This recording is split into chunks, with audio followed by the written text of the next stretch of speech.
Hey, Sam Parker here with My Credit Guy Credit Restoration. I heard you're a little confused about the difference in the credit score that you pulled online and the one that your lender pulled. And it is a confusing topic.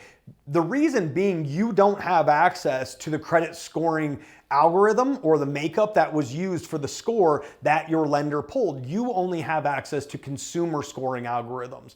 So it's really confusing because your lender just pulled a version of FICO. You also can pull different versions of FICO, but they're going to be consumer models and they're not going to be the same calculation that the banks use to come up with their credit score. Let me tell you this right now, your lender doesn't want that. The person that's showing you this video wishes that you could have access to that score online. It just doesn't work like that, and they don't have any control over that. The end-all be-all credit score, the one that you have to pay attention to, is the one that your bank pulls, the one that your lender pulls, because that's going to be the determining factor of whether or not you can or cannot borrow 150, 200, 500,000 for the home that you're looking for. So there's no point in arguing what your Credit Karma score is. It just doesn't matter. And again, the reason that you're getting that different credit score is because it's playing by a different set of rules. It's adding up your credit score and the factors that go into it differently than the one that your lender is pulling right now. If you have any questions about this, let me know. But again, I just want to reiterate, your loan officer is not trying to pull a fast one on you.